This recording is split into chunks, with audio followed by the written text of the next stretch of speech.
p.m. up to the hour of 3 p.m. That means the duration of the show is only for 1 hour, but within the space of 1 hour, we always give you a lot, starting from what is happening within the region. We look at national stories. If there are some breaking continental stories, we don't leave them out. And as usual, we continue to finalize everything with what transpires in international sports. And in international sports, 90% of what we always talk about is what is happening in Europe. Though there are some sporting stories that comes from South America, North America. Of late, we talk about Saudi Pro League, but mostly 90% of what we discuss in international sports is, of course, what we call the European sports. As I said, I am not alone in the studio. I am together with Susie Linda. Susie Linda, I think the month of October has ended. I don't know how it ended on your side. This time we are into a new month. One day only gone after the month of Das in November, and you are most welcome. Thank you so much, Benson. Good afternoon, my colleague host, that is Benson Pasteri. And good afternoon, viewer. You're most welcome. Most of the time, 2 to 3, like Benson and the Red said. And it is Westnell TV. We're always here to, of course, digest whatever it is that takes place around the clock. There is sports. Anything sports, we bring it here and discuss. Like you said, new month. It is the 1st of November. 2023. The year is coming to an end. Roughly, we are left with around 59 or 60 days to close the year. There is 2023 as we go into 2024. And the question is, normally as the year starts, people put up whatever targets that they want to achieve. The year is finally coming to an end. Have you achieved half of your targets that you set up in January 2023 or mid-year or something, somewhere, somehow? Some could have achieved the targets, others could have not. If you've not achieved your targets, don't kill yourself. It happens.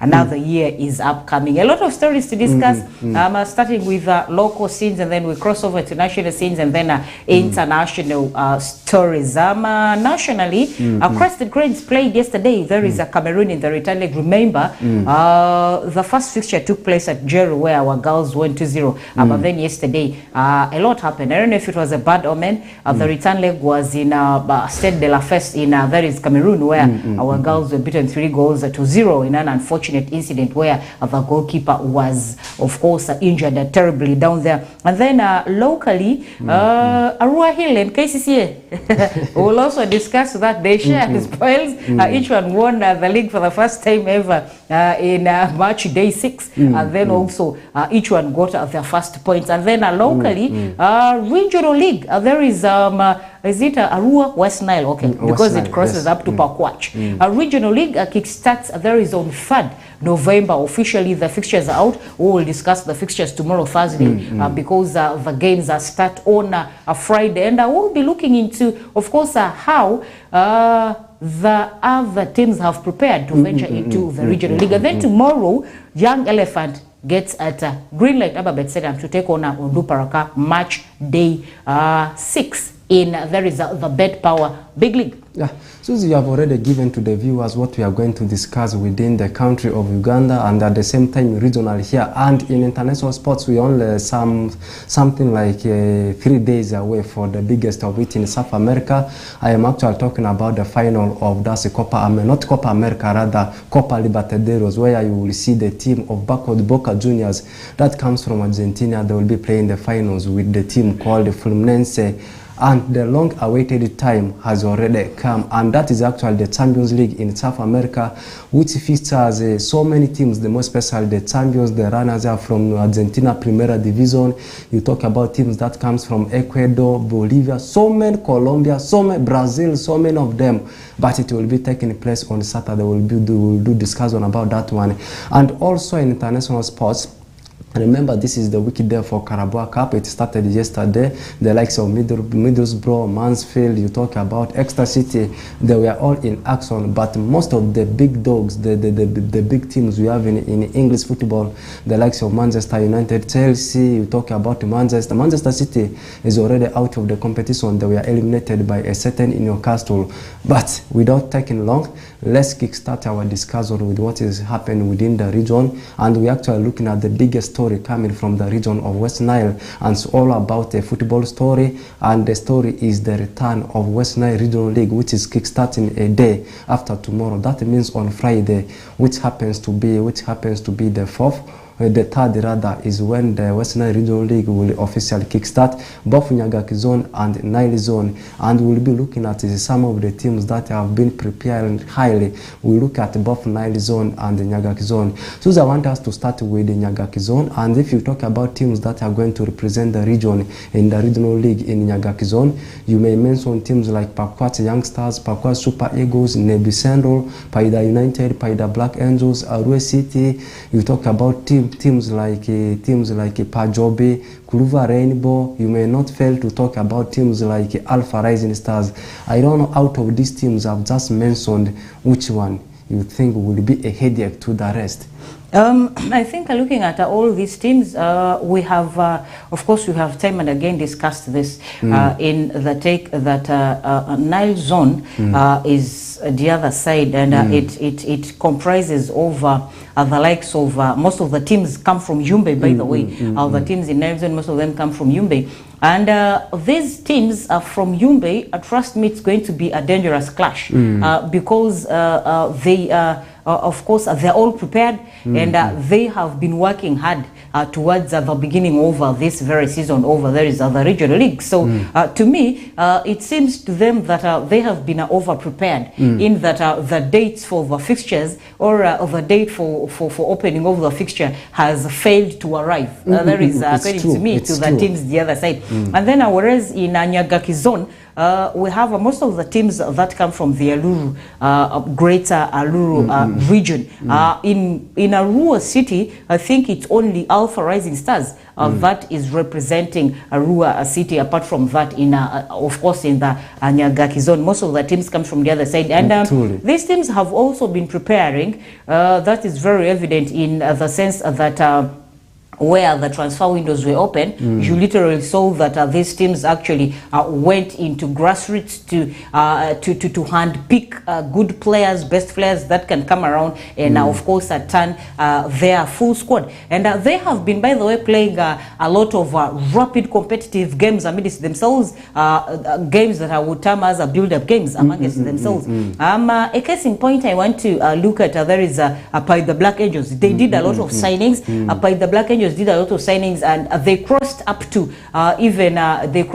getting players that formerly played in there is Star Times Uganda Premier League. They signed players from Onduparaka. A case in point is Gaddafi Gadinho, who now plays, of course, in there is by the Black Angels. And then they also went as far as signing the captain from there is a lot of the teams in Nebi, and they have been having a lot of build-up games with they played, I think, a build-up game with Paida United. They played a build-up game with Nebi Central. There is by the Black Angels, and then also in all of the build-up games that they have been playing, they've been winning all their games.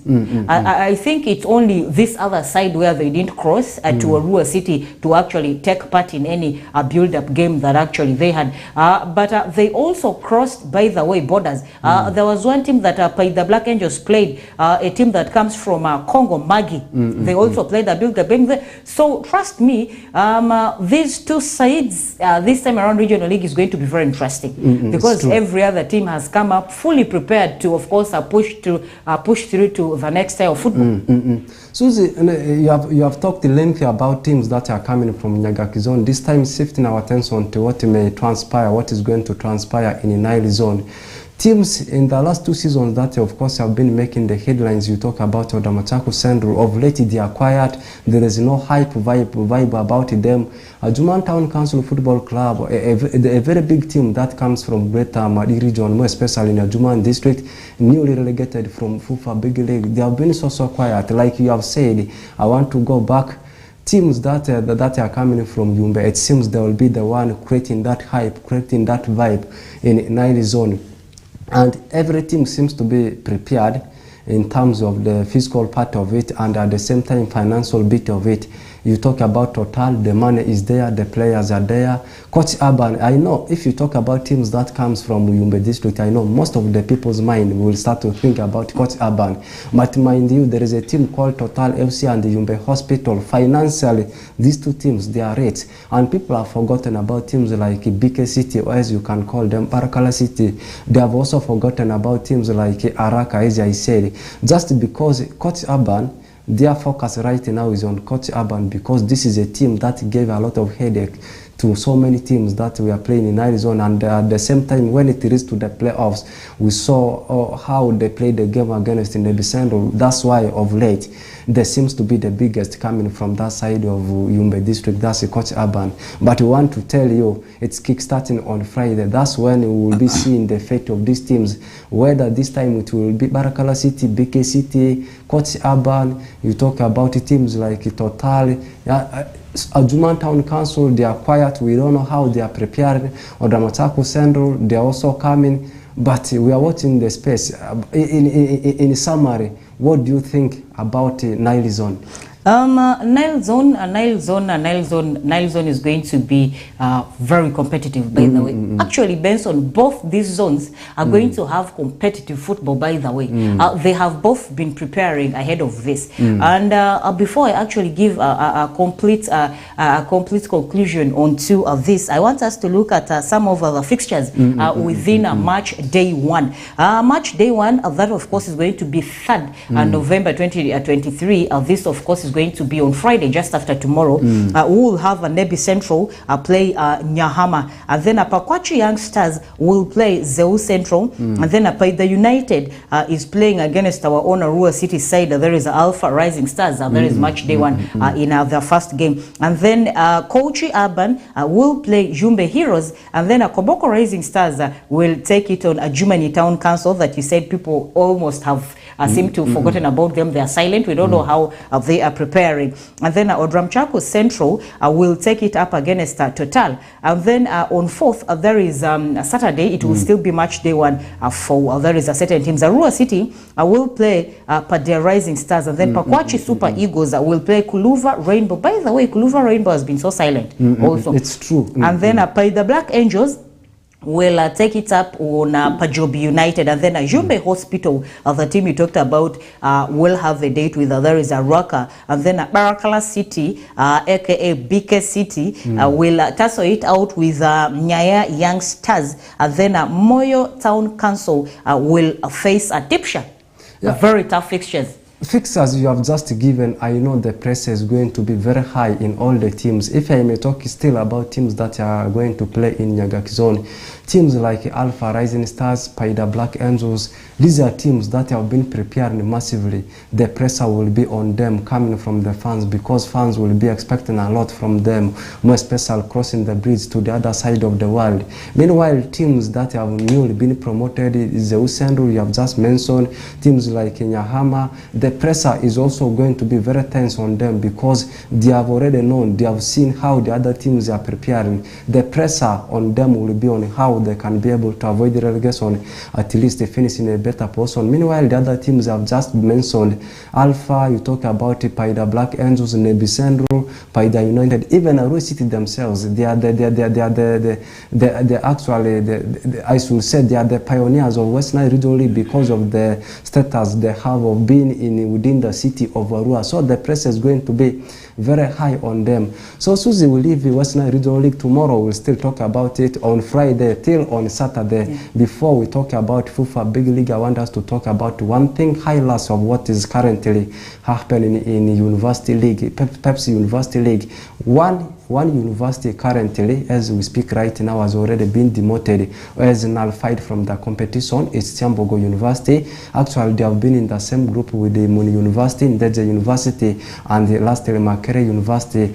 So they have been suspended for 2 years. The current, or is the ongoing University League, plus the next year's edition of University League. The suspension, or as the nullification, has come because of hooliganism case, which of course the soccer when they were playing Mune, and at the same time the game actually they had over the team of Ndejje University. That means Group C is now open, and we are now having 4 universities battling for that knockout stages. And as it stands right now, the university which is leading the table is Makerere University, followed by Muni University, and lastly the University of Ndejje University. How bad is this one for a prominent university like Kyambogo, who of course has been performing very well when it comes to sporting fraternity, and how this one is so of advantage for the other universities like Kyambogo, Muni University, and also Ndejje University. To be specific, does it mean this is going to be the chance for either Muni or Ndejje University to cross the line? To me, this has both positive and a negative on the university and the league, together with its players. A case in point is the young players that actually the university has.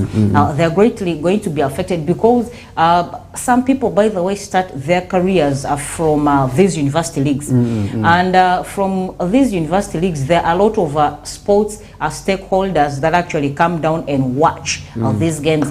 So through here, someone can actually be picked and put into a better club to play. And through this, you can equally achieve, you can, by the way, achieve your dreams of maybe playing in one of the big clubs in Uganda, or one of the legendary clubs in Uganda, and all that. So here it is, your dreams become shattered, and you don't achieve them. Because at the end of the day, these players would wish to cross after of course finishing university. You'd wish to cross and maybe better your footballing career, and then at a certain point, somewhere, somehow, if someone tries to trace your background and they get down to get that actually you played one time for Kyambogo University that has been suspended for 2 years, it greatly affects better your career. It's not good for the CV, and then that is a very bad one for Kyambogo. They get to miss the league for 2 years. This is quite very alarming. And then football changes, by the way, every season. Every season football changes, new rules, new tactics, new everything. So by the time Kyambogo is returning into the season or into University League, trust me, they will still also have a very long way to go, by the way, because by then the league would have changed, and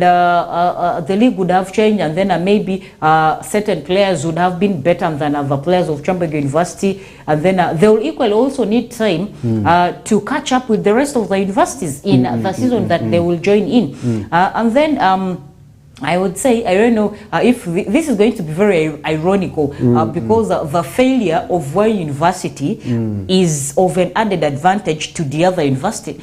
So as much as this is bad for Kyambogo University, I would say it's a good one for our own West Nile University, because they were pitted in the same group, like you just said.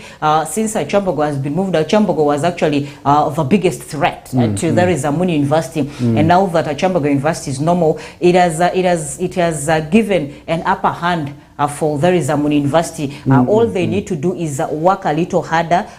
They need to double their efforts to see to it that actually they get past the group stages. It's actually a very good one for Muni University, whereas it's a bad one for there is Kyambogo University. Double-sided. It's true, because currently you look at the table stand, and I want to talk about Makerere University, because they have that wide points gap between themselves and the other universities.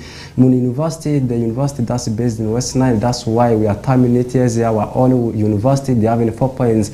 That means Ndejje University is the rock bottom university in that group. That means we still have that slim advantage of making it to the knockout stages. Let's leave that one there. We shift our attention to another story. Let's talk about the FUFA Big League. On the Paraka, the funny thing is, actually the thing which of course I've been thinking about is all about on the Paraka playing 3 consecutive newly promoted sides. In the last 2, actually losing the both games, I should say. The first place they against the Tiinda Boys, which of course they lost. Recently was against Gage Homeboys. They also lost that one. The upcoming one, which is tomorrow, is up against Young Elephant. And this is something so amazing. Now, the point of discussion is all about why is it that when it comes to playing against newly promoted sides, it has become something very difficult for them to collect the maximum number of points. Even a mere point, a draw, they cannot be able to do it. And yet, so many people are expecting that since this is a newly promoted team, it's going to be something easier for the team of Caterpillars to pick the win against them. But the defeat keeps on, it keeps on coming each and every time. Now this is going to be the third consecutive time they are facing a team that has been newly promoted to FUFA Big League. What could be the problem? Does it mean tomorrow will be the time for them to wake up against the team of Young Elephant?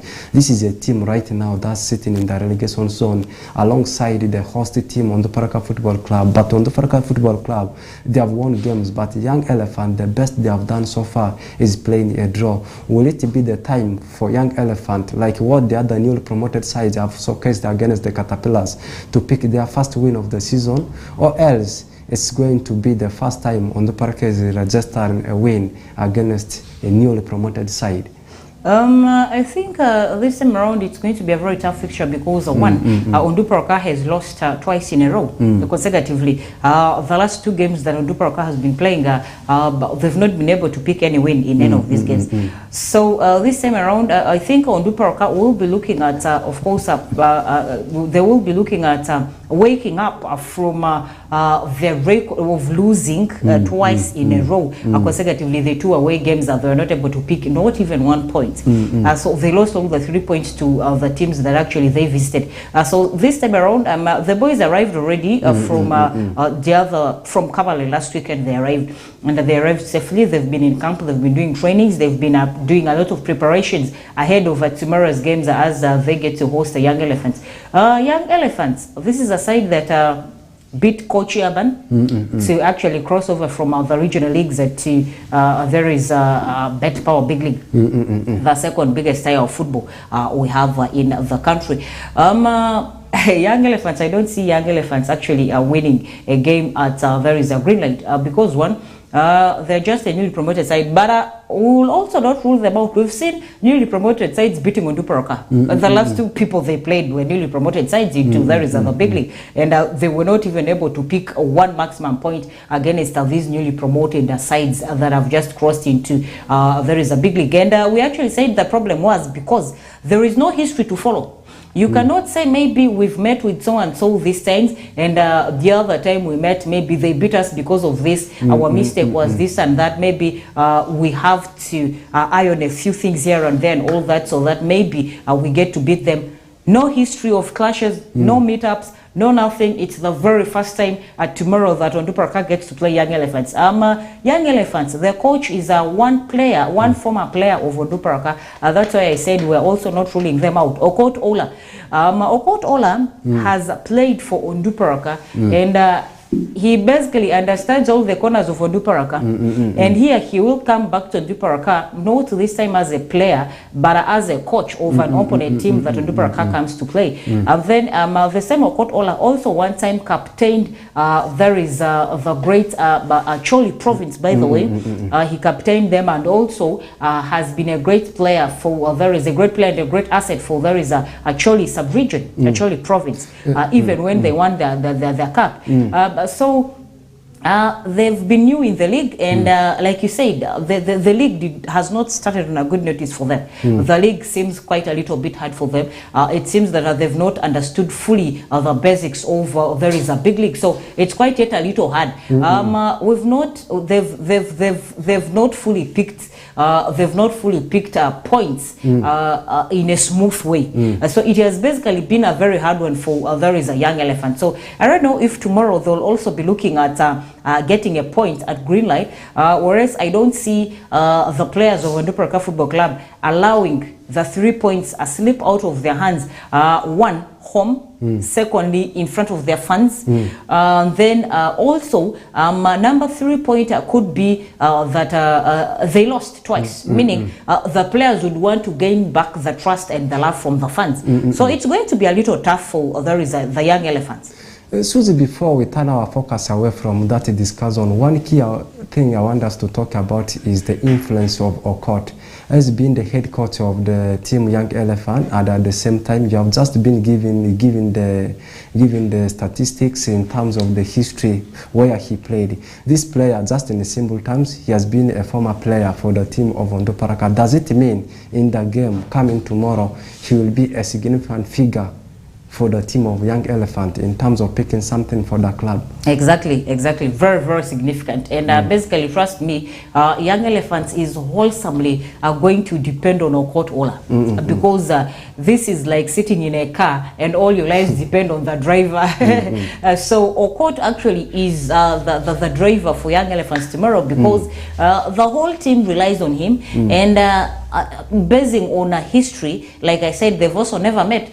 So I think the players will equally also rest, the players will also rest their trust on Okot, who has been a former player of Onduparaka. They'll basically be waiting for instructions from him, knowing very well that he was one time there. He could have still been knowing some of the corners of Onduparaka. He could have still been knowing some of the weaknesses of Onduparaka that actually they could use as a stepping stone to beat Team Onduparaka. But if they are going to pick a draw, maybe a draw, which draw I still don't see coming, because trust me, Onduparaka losing out twice consecutively really will not allow to lose for the third time, and this time at home. I agree with you. Tomorrow will be the day for the Caterpillars to wake up from that sleeping.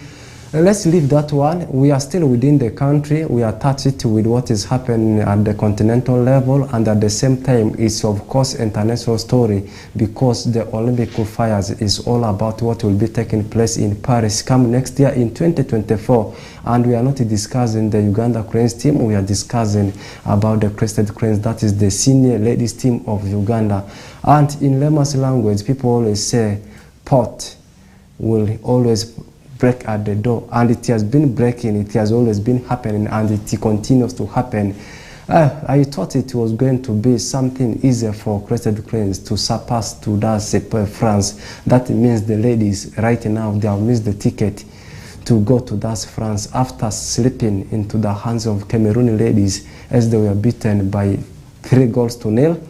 The first leg of this game was played last week on Thursday. It ended in favor of Crested Cranes by 2-0. Yesterday, of course, was the reverse fixer. After the normal time had ended in a 2-2 tie, they had to cross over to the extra time. But in the extra time, I don't know if our ladies actually lost the innards. They were then edged by 1-0. Susie, the fact is, did you expect that? Did you expect that overturning result to see Cameroon going through?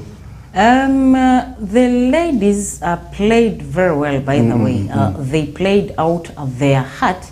But then our half time is almost up. Well, I was thinking that we have a lot of discussions to do. We could have actually closed halftime with UPL.